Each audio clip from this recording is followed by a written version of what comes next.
very clearly from their presentations to mine. Mine is applied, and it's oriented towards trying to find solutions to problems, or at least raising the questions that will help us identify these solutions. So my name is Dr. Josep Grau-Bove. I'm a lecturer in the UCL Institute for Sustainable Heritage, and I'm going to present on how we can analyze environmental data using free software and hardware, which is a trend that it's increasing every time more, and it's the trend of the decade in many ways, with many projects and many researchers contributing to it in an effort of trying to achieve the objectives that Stefan has so clearly delineated in his presentation. Before starting, I'm going to introduce myself very briefly. I do many things, but I thought I could put my favorite four in a slide, so you get to know me a little bit. I am an engineer. I like making simulations of environments in museums of all sizes and shapes, microenvironments, macroenvironments, emission of pollutants, deposition of pollutants, and so on.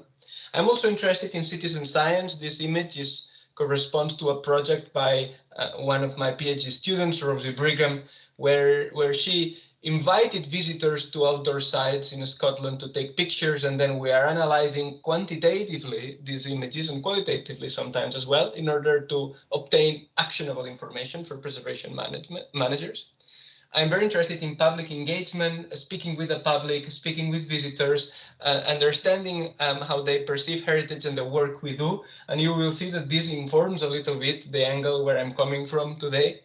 And finally, I direct a master's course, a very new, called MSc in Data Science for Cultural Heritage. And in this image, you see my excellent students learning how to use a laser scanner and analyzing the point clouds of a building and so on. I like to start with a small provocation. The data science that we use can be very nicely illustrated with this instrument. That's those of you, maybe some of you will recognize it. Maybe the youngest of you will have never seen one. This is a Swirling hygrometer. And our data science course may be the only data science course in the world where we teach students how to use a Swirling hygrometer as well. So that's the machine that it was used before to measure temperature and humidity.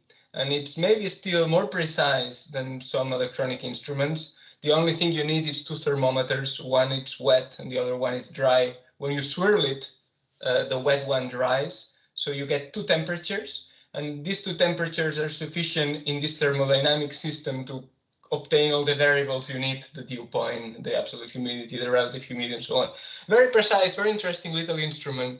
And that tells you a little bit of who I am as well. I'm an engineer that is interested in practical solutions that work. And when something works very well, I don't think it's necessary to replace it with something more fancy. And you will see an undercurrent of this in my presentation as well. So a little bit about the presentation today.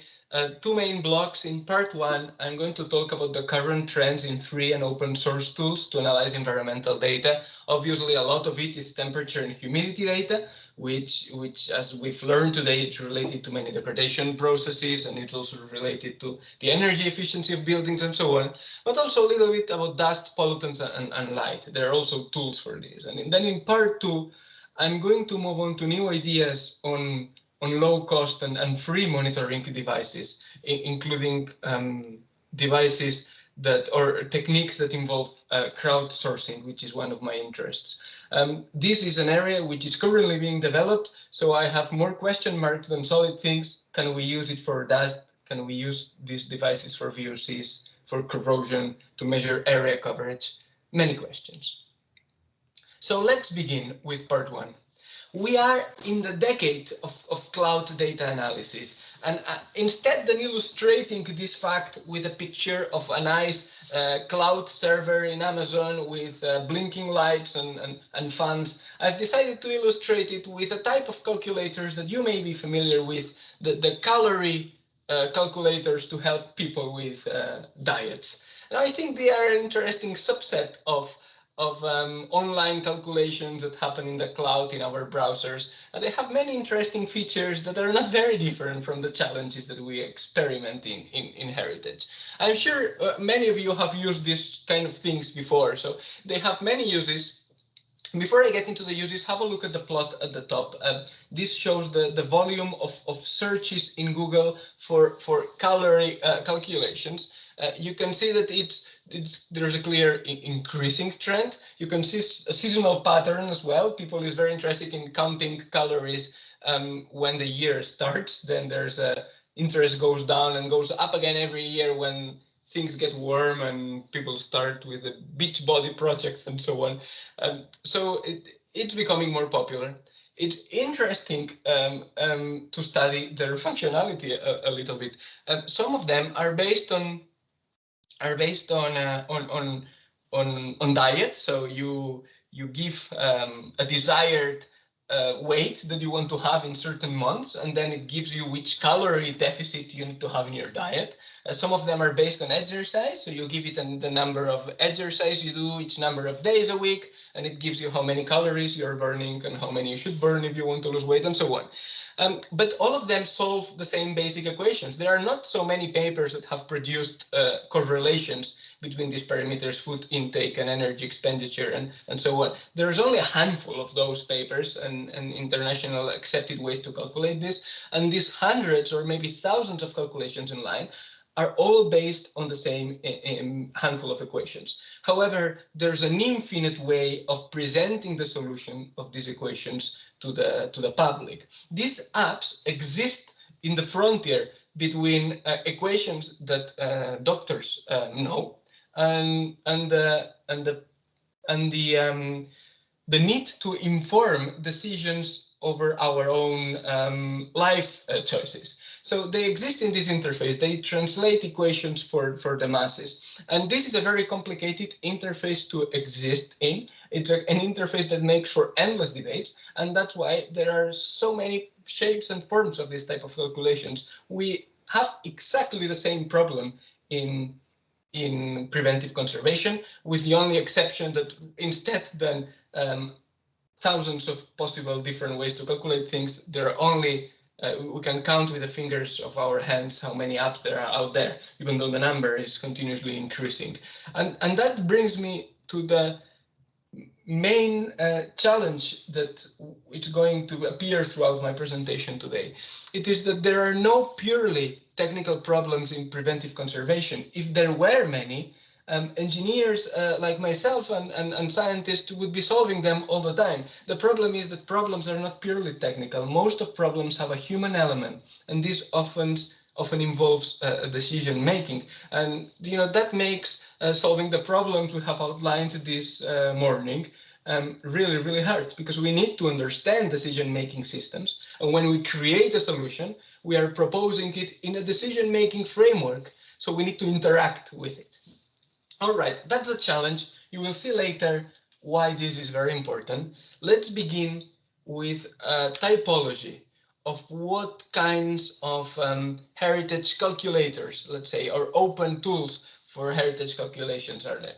I'm going to classify the different types in two axes. In the vertical axis, we have the amount of data that is required to run the calculations. So everything from a guesstimate, a rough approximation, finger in the air, just looking at something and making assumptions, to routine monitoring. So that would be what museums usually monitor, which is commonly temperature and humidity in many instances. Sometimes to this we can add light. In a handful of occasions we can add dust, for example, and that would be it. So routine monitoring from museums. Or then at the top of the requirement for data input, we would have big data. And by that, I mean something which is so complex that our little human brains cannot comprehend it immediately. If we open it in Excel, Excel crashes. But even if we manage, it has so many rows and so many variables that we need additional methods to understand it. And then on the x-axis, I have the complexity of the tool, something that you could do with a calculator if you had the time, something that you could do with Excel if you had the skills, or something that would require clearly a multidisciplinary team with IT and computer science skills that can develop something very sophisticated. So how does the existing offer out there map against this? At the smallest level, we would have things like the calorie calculators I've shown you, data conversions. There are many, perhaps hundreds, temperature and humidity converters out there, even though there are not many, or they are known, I would say, that are specific for heritage problems. There are many out there. Another calculation that one could potentially do in this area is spectra to lux. Blue wool to light dose. These are hypothetical scenarios, but it's just to illustrate the kind of things I mean in this area. And I believe there's a lot of room for development of a small data conversion apps in this region of low complexity, low need for data. There's another category that requires little data, and this is the type of software that estimates parameters. I'm going to show you some of this.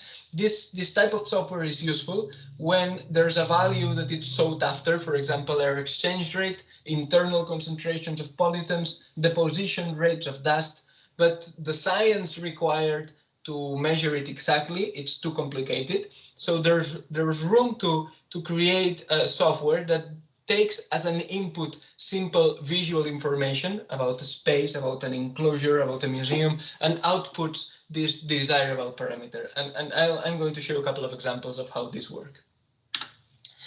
Then something a little bit more data hungry, but not necessarily more complex statistically, it's damage functions. The type of things Mattia was talking about. Generally, the data input could be temperature and humidity in storage areas, but it could also be more sophisticated if you need input that relates to the current state of conservation of the materials you want to study. But the complexity of calculations is not necessarily difficult, and this is an area where the availability of apps online is evolving very well. There are some already. There will be more in the short term. So we're going to look at this a little bit too. Finally, at the complexity which is between Excel and the extremely difficult, there are forecasting models. Some are simple. For example, there are well-known available tools that calculate how long will silica gel last. This is close to Excel complexity. There are very sophisticated ones like computational fluid dynamics that there's no way yet that they can be shared publicly as open tools. And there are things that are in the middle in terms of complexity and data requirements, such as the collection demography models alluded to earlier. So these models that predict the evolution of a certain collection that would require both knowledge of environmental conditions and information about the collection. And I'm going to show a couple of examples of these two. Finally, at the extremes of need for information and need for complexity, there's the area of digital twins. This has been hypothesized and wished for, but never developed.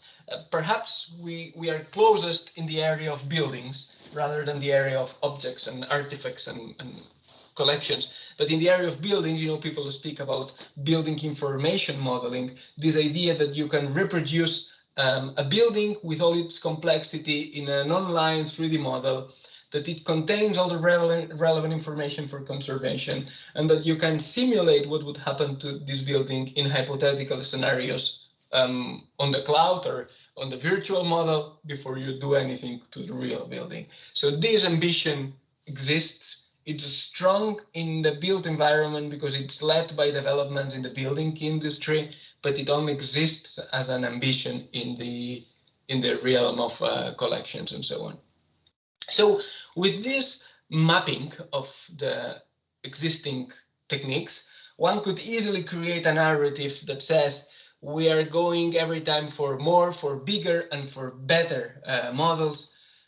But in reality, I believe it wouldn't hurt if we deaccelerate a bit, and I can preempt that one of my conclusions today is going to be that it's not bad to first let's get the basic right. let's get the basics right. Let's create simple tools that are widely used. And once this dialogue with decision makers happens, then we can add complexity gradually. And I'm going to show a couple of examples of how this made me done.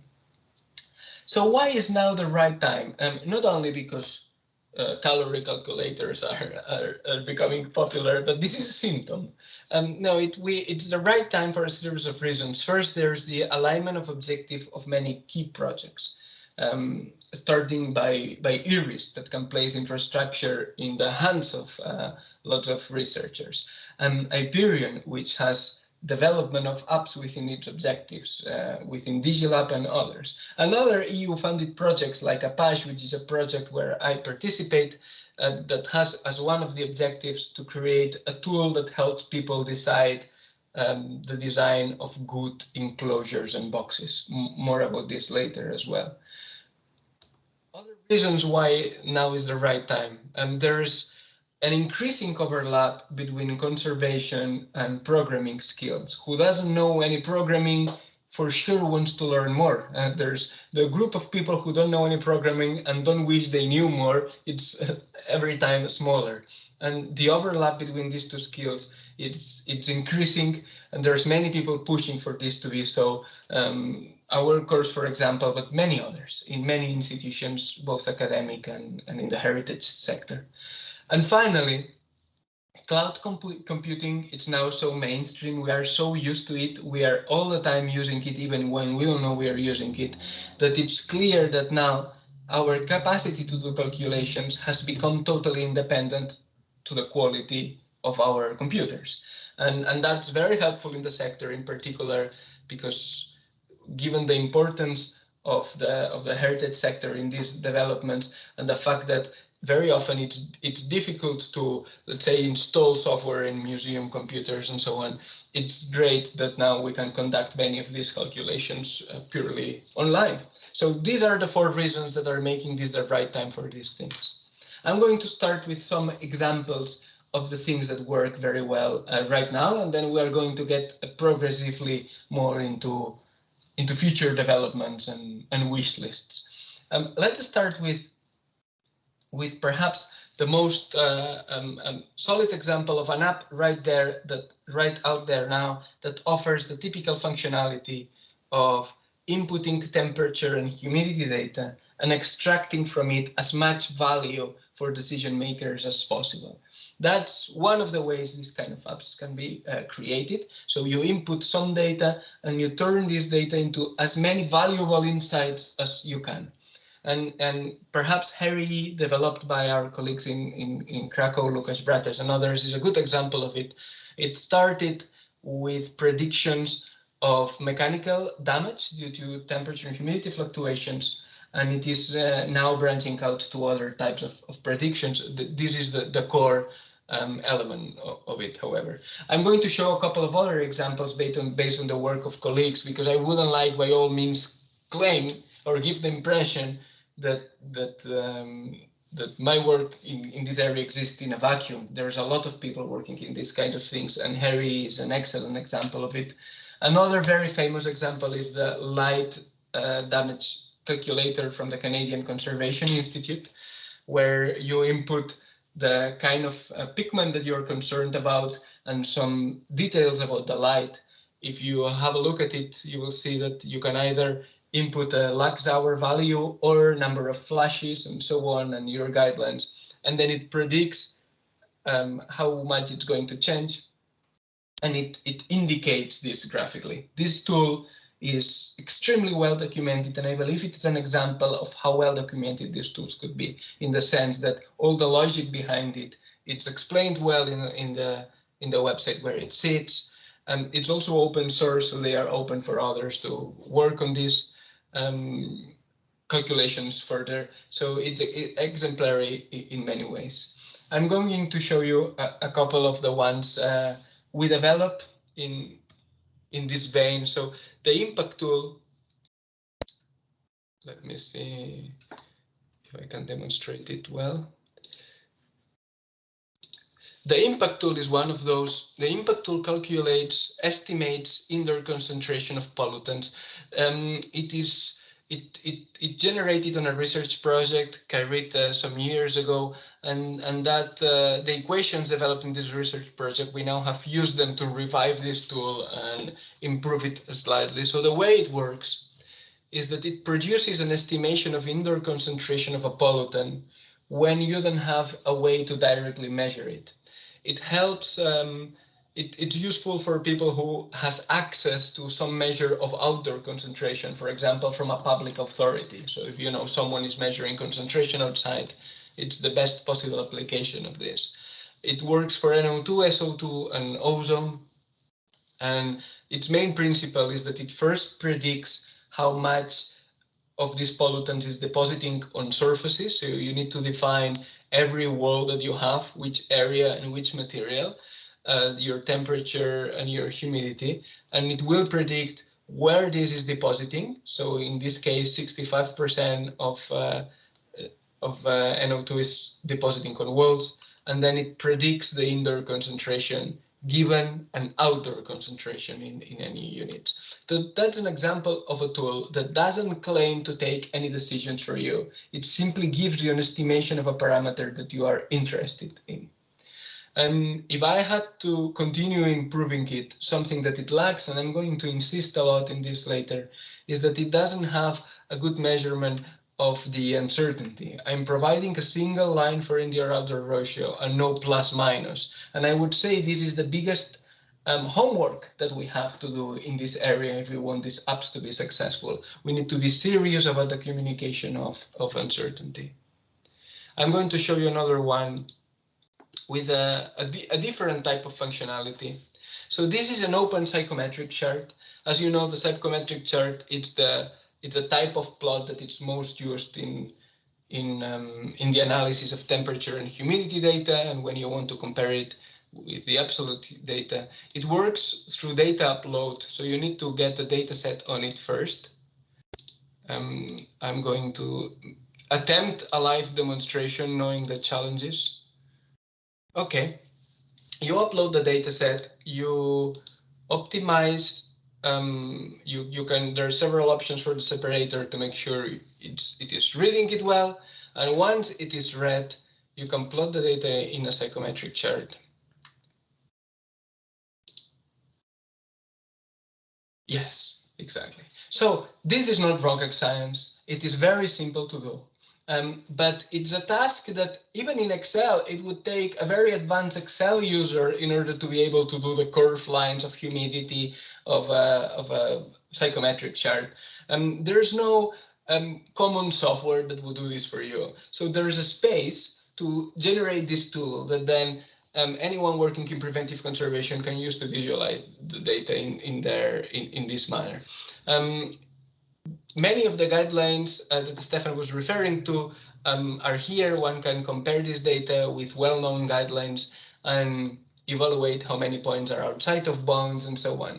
Its purpose, it's not to make decisions on behalf of anyone. It has partly an educational purposes and partly it supports people as part of their analysis. It also provides a kind of plot which is rather unusual. It shows temperature and humidity data, and the frequency is painted, so you can see which clusters have common values. And finally, yet another philosophy of app. It's the dust app, which is loading slowly. This is an entirely different approach. What this does is it calculates the area coverage by dust when you give it a type of particle and an amount of particles in the air. So you select here, I have particulate matter 10, for example, and you can select which is your limit of every area coverage. 5% is the minimum that a human could see, in very simple words. And it says that in less than a week you will achieve it. You can try what would happen with less concentration. You can change the amount of air motion that you will have, and several things like this. This app is not prepared to make predictions, but to explore the different relationships between these variables. In this sense, it's an app that is totally useless without a full documentation around it that explains how it works. Its purpose, it's mostly educational, but it could be also used for preventive conservation if you validated it very well in your case. So it could be used as predictive, but it's mostly educational. You're realizing that I'm showing you a range of options. Not all the apps that I'm showing are meant to be used as predictive tools. Some of them are more educational, some of them are informing decision making. The apps I've shown you have other things in common that I'm going to summarize quickly as what we could consider a rudimentary list of positive aspects that these apps can have. They are free, as in gratis, that meaning there's no paywall. They are free, as in open, in the sense that anyone can contribute to the code, or if the code is not open source, the science is published, peer-reviewed, and fully documented, and anyone can take the equations and create their own app if they want, and that's absolutely crucial. They are open as transparent because what it's going on behind has been published and peer-reviewed, and they are open as in honest, because as much as possible, they contain an acknowledgement of uncertainty, or at least they don't pretend to think on your behalf. And that these are two features that are hard work. And that, as I've said, in some of the examples that I have myself developed, I don't think we have still succeeded in communicating the underlying uncertainty in the model perfectly. It is something that takes a lot of trial and error and also a good understanding of the physics of the problems. So I've covered some data conversion, some estimation of parameters, and some damage functions. Let's now have a look at some more complex things from forecasting models. The one I'm going to show to you is a model developed on the line of the research that was presented this morning, a model that predicts the behavior of paper collections by solving 4 models at once. It has been developed by an excellent student of mine, Cristina Duran, and it solves these 4 separate models into one. It solves a model of the degradation of paper as a function of storage conditions. It considers the physical degradation as a function of access. So the more people touch a piece of paper, and the more degraded is the piece of paper they touch, the more it's going to degrade. It considers that reading rooms and therefore access is reducing the more you digitize. So there's an interaction between 1 and 2, an interaction between 2 and 3. And finally, it adds costs. So depending on what you do with the previous, to mitigate the previous processes, you will have different expenditures and energy, staff, and other mitigation processes. So that's how the interface looks like. This is still not publicly available, and it may look very different when we finally publish it, but I'm just going to show you very quickly what it does. So you can change the parameters, storage area, you can add different preservation measures. And once you design, so for example here, these preservation measures are the acidification, the amount of scanning on demand you have, the temperature and humidity. Once you add this, you can explore their consequences. You can ignore the left-hand side. This is a graphical representation of the equations. It's not intuitive at all. So I don't have time now to explain it well, but every arrow is a rate of change, basically. So a graphical representation of an equation system. What matters is on the other side.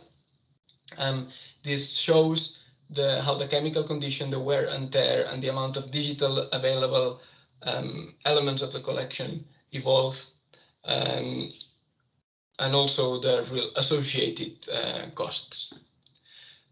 Developing an app like this, it's not easy at all. It doesn't come only from the science behind it. It doesn't come only from the equations. I mean, it can exist because it is based on a very good model or on a very good understanding of the chemical degradation of paper. So the background research is there, but then to take this research and to turn it into an interactive app requires another thing. requires plenty of conservations with the potential end users in order to understand how they would interact with it. What are the outputs that they want?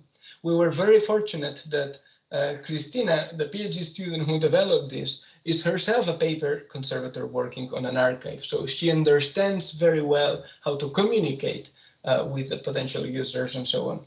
It is not advisable, in my opinion, to try to develop something like this without making the effort of having these conversations. I believe at least 5 different focus groups fed into this, apart from the domain knowledge of having a paper conservator in the development team. And still with this, there's a lot of difficulty choosing what to include and what not to include in a final graphical interface for the model. I had a bit on a couple of other modeling methods, but I believe I'm going to go to the measurement half because otherwise I'll run out of time, and it's the other half that I promise you. So I'm going to skip boxes and go directly to the conclusions of these models. There is a spectrum of functionality. There are apps that could have the ambition of replacing decision makers. For example, giving you a traffic light system that evaluates how good your environment is instead than you having to evaluate it yourself. There's a level where what you do is provide additional evidence and you let others take the decision. And another type of interaction is that you expand the horizons of decision makers by showing them the relationships between parameters that are not intuitive at all, and that only by playing with a model you can fully understand. Apps can exist in all the positions of this spectrum. The more we want to replace the decision making, the more important it becomes to communicate uncertainty. And it has happened enough, I believe, in the field that we have developed things with this ambition that do not communicate uncertainty. And then the more we go to the other extreme, the more we want to train, it's more important to consider not only the science, but the learning objective. So if we are creating something that it's partly educational, it needs to be embedded in the design. And I would say that there's no instance where one of these things is not important. Always communication of uncertainty and learning objectives should be as important as the equations that we are trying to solve.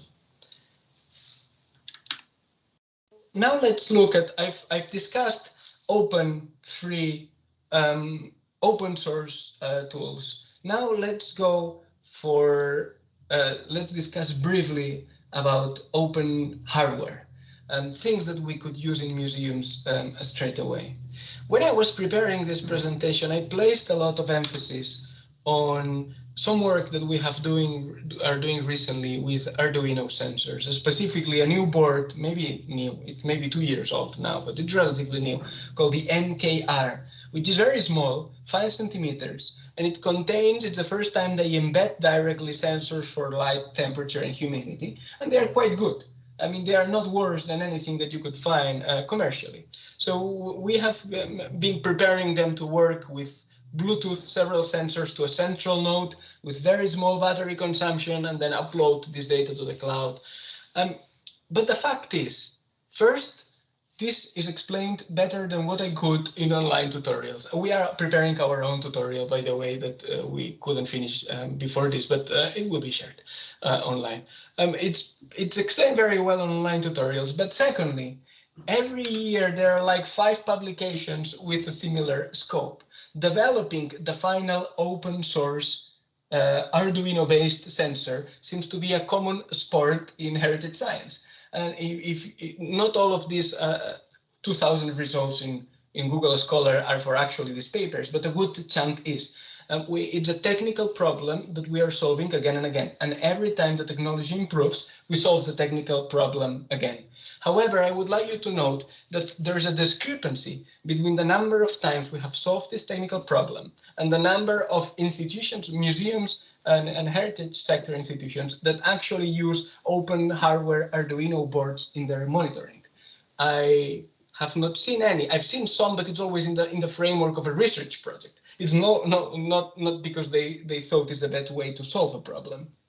So these sensors are obviously possible, but why are they never used in reality? And I'll leave you this one to reflect on the specific causes, but I can give you a hint. It's related to the first statement I made. The problems in our field are never only technical. There's always a human component. And what we are doing in this area of creating open source sensors is solving very well the technical problem, but the way they can be embedded in the existing decision-making frameworks, that's something that we haven't cracked yet. Now, the specific reasons why it could be a very lengthy discussion. So you can use your imagination for this one. So I'll move away now from Arduinos. And I'll concentrate on another type of sensor that we have already inside museums, that we are already pointing at works of art all the time, and that we are not using enough to extract useful data from it. And this is smartphones. The smartphones as a tool to gather data have shown a lot of technical potential again and again. The question is how we can embed them practically in practice. But the technical potential to use them, specifically as colorimetric tools, has been very well established in the literature. In ISH, we've been playing with this idea for some years now. We started by mimicking the picture you see here. So placing color charts next to works of art and letting people take pictures of it and trying to see whether we could get useful colorimetric information. We then moved on to more complicated things, a paper that we submitted not long ago by a brilliant PhD student, Ziwen Liu. What we are doing in this case is measure area covered by ivy from pictures submitted by visitors to an outdoor site. The problem is obviously that visitors submit pictures from all angles, so we had to create a method to correct these angles in order to compare the areas.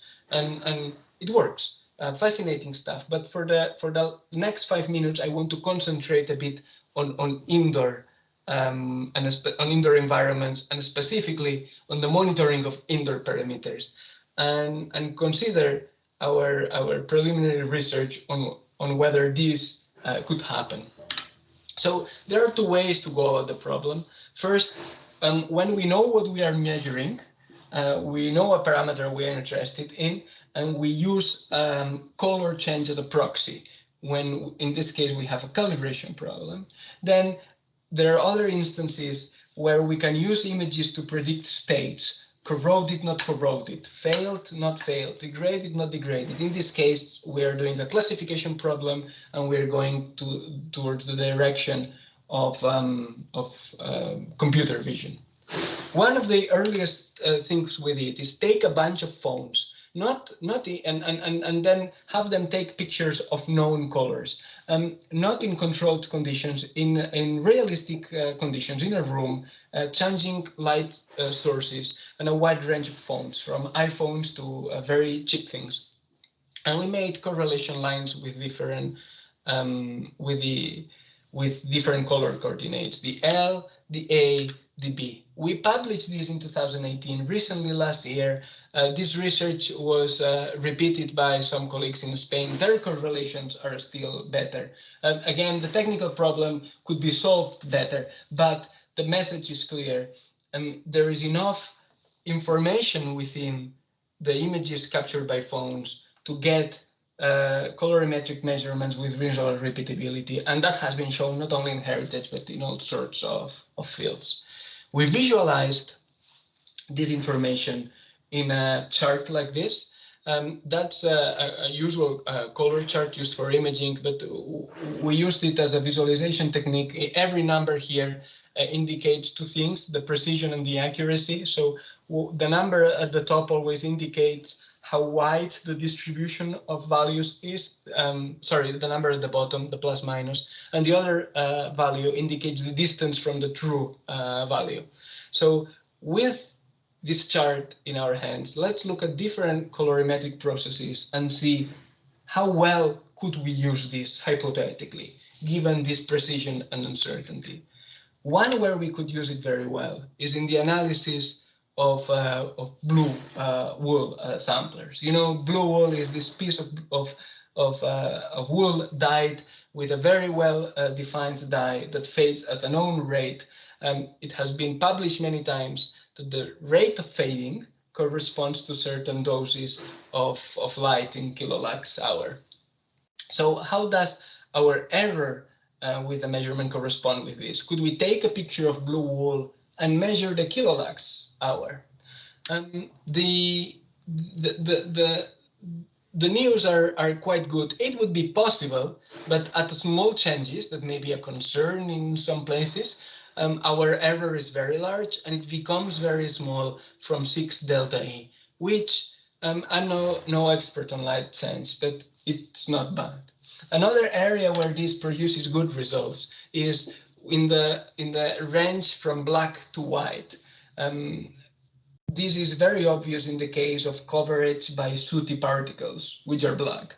If you put a white surface and you let it cover, generally research shows that if you show this area to this covered surface to participants at around 4% coverage, which is the same 4% gray scale, let's say, 100% of the participants would see that it's dirty. The precision with the measurement of whites and blacks, it's so good that we would be able to detect that something is dirty close to or before most humans agree that it is dirty. So it is quite promising in this area. It is not so promising in the area of measurement of acidity. I'm close to finishing, but I'll just explain this very shortly. So in the case of acidity, AD strips change to yellow to blue, which makes it mathematically complex in our case because our calibration lines don't do this curve that they should do, which contributes negatively to the error. So the minimum concentration in the acetic acid, the minimum concentration of acetic acid that one could measure, it's something around 32 ppb, which is too high for many purposes. Joseph, you have just 3 minutes left, huh? Yeah, perfect. I will. I mean, 3 minutes, and then we'll have 10 for Q&A, right? Exactly. Yeah, perfect. Yeah. That's good. We are on track. I'm going to finish with the problem we are solving now, which is classification. We already did this successfully with part of the problem. So classification, it's a common practice in machine vision. We are applying this technique to ODI test results. You know that ODI test is this test of corrosion where you expose certain metals, silver and copper, and lead to the emissions of an object, and you evaluate how much they have changed. This is there's already existing databases of this, so the problem was ripe for the application of machine learning. And what we have done is developed an algorithm that evaluates whether something automatically, whether something has passed or failed according to existing evaluations. Training these kind of models is a challenge, and with this, I am going to wrap up because it illustrates some of the points I made earlier. It is a challenge because the fastest way of training a model to identify or to classify an image is by using something called transfer learning. So you take a model that has already been trained to identify millions of images, and there are several contenders for this out there, and there are several databases, and you transfer, you tell this model, you teach this model how to learn something additional. The problem is that even in the biggest databases, the things they have for metals are not close to the kind of detail we need in a heritage application. So the usual databases for machine learning are not well prepared for this. And if another thing that our field should do in the future to make these things possible is to contribute to these databases with, for example, images of corrosion degradation processes, and so on. So, as I promised, I'm going to conclude rather than with solid conclusions, with some questions. I think I've illustrated that the technology for open data analysis and even for open data collection, it's almost there. But are we prepared for it? Have we done the groundwork? Are we placing enough emphasis on the human problems, or are we concentrating too much on the technical problems? If we are going to arrive at an Arduino sensor, so if we don't want the apps to get into an Arduino sensor scenario where we know very well that they work, but no one uses them in practice, what is that we need to do? And in my opinion, the answer may be boring, but it goes on the line of better documentation and better testing of the things before we put them out there. And above all, being very serious about our communication of uncertainty and the error of our models. That's everything. Thank you very much. I look forward to your questions. Great, Joseph. Very, very nice presentation. I enjoyed it a lot.